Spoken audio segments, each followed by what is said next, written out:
ya kwachikan robo negara menonton kata alalele negara lama nu negara lama nu ya au negara lama nu alalele tapi gak keluar mau abang kafin gak yang kau masa tapi gak keluar Oba hamu fu. tak buat Abang tanya kan, abang kau ni. Bacikan lobo lah, au. Aduh jinanta, negara lama nu. Au, apa? Baju babaku juga. Kan kemana sih pun manu Abang kakak kamu ha. Tapi gak keluar. Ada opo ha, aku.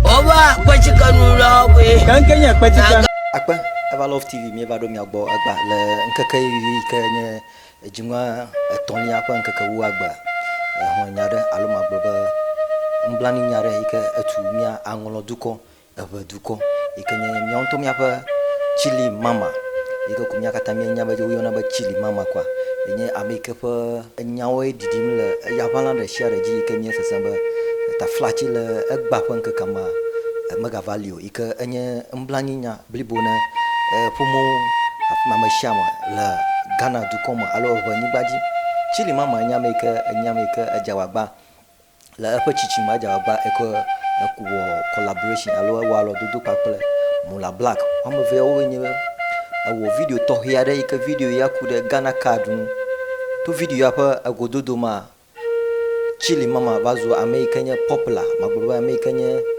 Amerika adu da share ajishi kulen ba go katan kwa ashama ajishi ablu baji katan mo ajishi chili mama agba ndokucha enye information alo nyatakaka ikenya ba mi agbodo mu enye ba chili mama baga value mekenya chili mama mi apo yo video yo nta no tata da ka avaro emi atrogbo ya ayiji ba mido baba na pomo katan mblanyi hawe miedudewo puma kata miedu babano yo production team miedu babano kata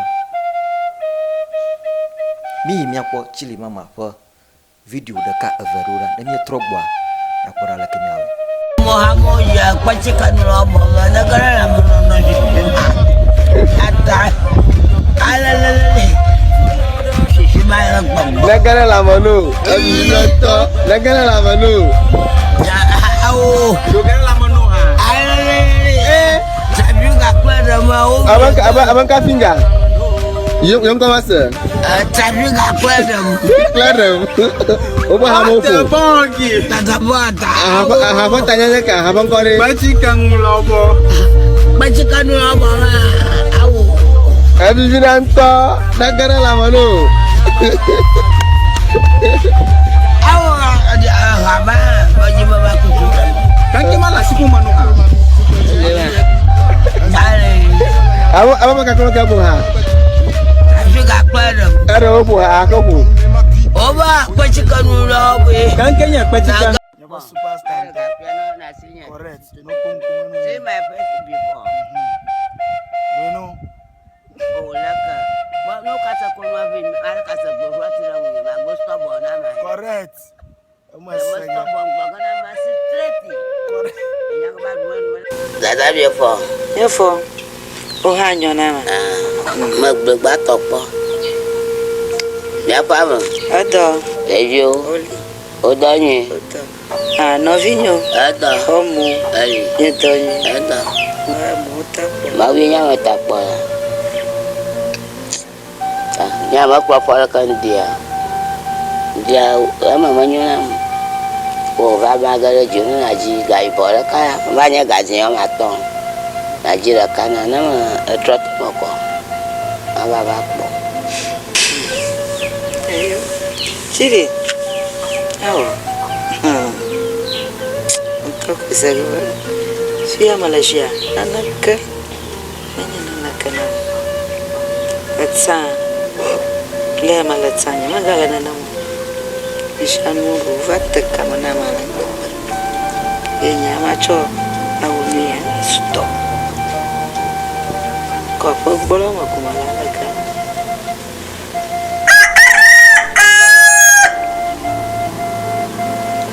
Karena dulu ya. Oh. Lima blogger matu kanu. Maka kopi namu. Maka sushi ya. Mau totona mama sesena malah beba. Bawa siapa nak pagam? Oh, syukurlah. Nandia, oh, madiga Saya punya pagam aku bagapun. Kalau bawa ke tu mana hanya. Bukan pukul tu mana siapa bawa. Oh, Laka apa mari? Obiar mu malion. Bukan formela tata nama apa tu fezi mana. Bawa jaya wajibnya tu kau siapa. ciri. Anya mucina nya blonro nana. Awe, dua batang biar. Anya mifane. Oh, dua mifane. Lekanya mifane. Oh, Mifane nya nuka. Fulu cakap apa fulu. So kai bola kana ma kapa kama na zagan kene wi. ciri. Kata nya nuka jwa to si a pomuno si. Iyo la shinya tsama wane nawe. Egbe amagara shinyo. Keme o ciri. Kaya asa no bo. Rusuga no numano. Ba sa no bo. Ma kwa menya. Oh, ala ko magbatole. La kula unya chakwa banya, la ka batala, la balale.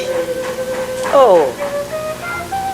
Oh, la shinya tsaro kuma. Ba sa no bo, shut up. Shut up. Okatu yegana va. No, ngena nya mota. Banya magala bale ha malala. So bokan yana. Ya san mo bo. Ngena ja shebo mo gazi.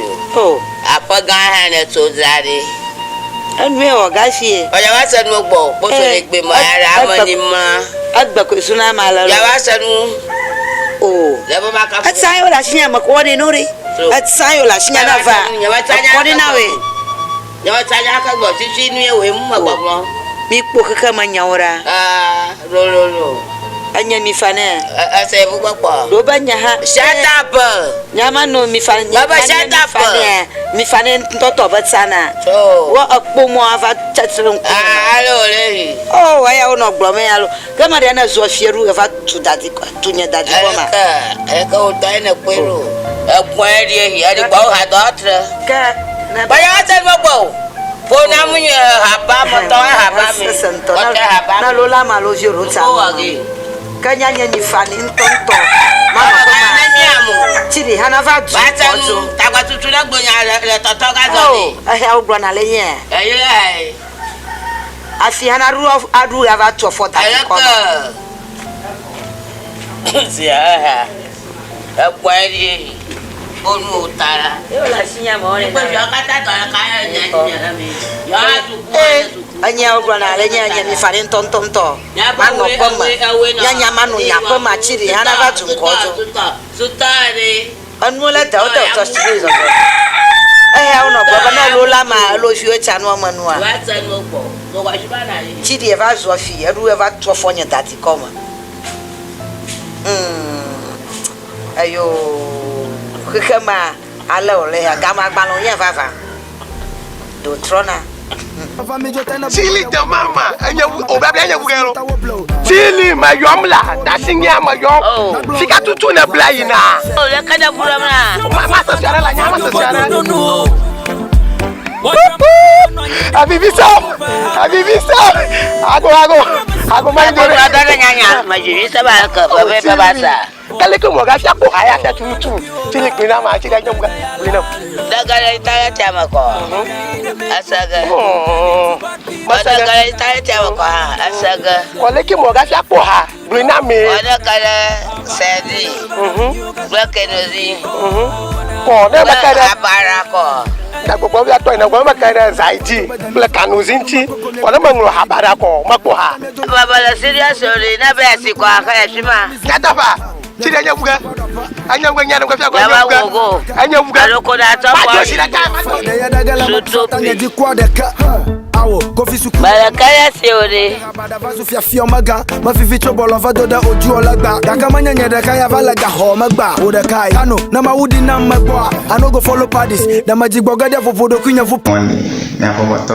Nikata nyefo.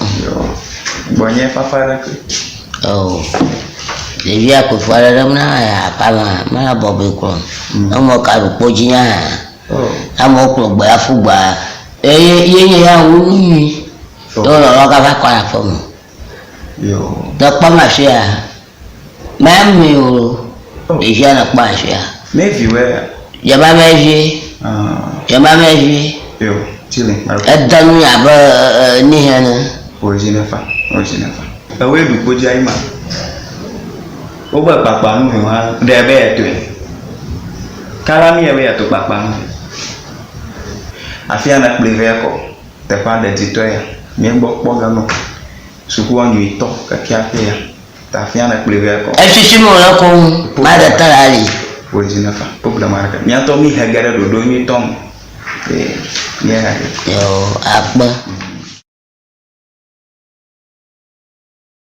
Suku tato. Chili. Kasia suku ya. Dawan ka. Mediawa sia suku ya. Oh, monya suku yo. Abli bowe. Abli bom. Marakukui.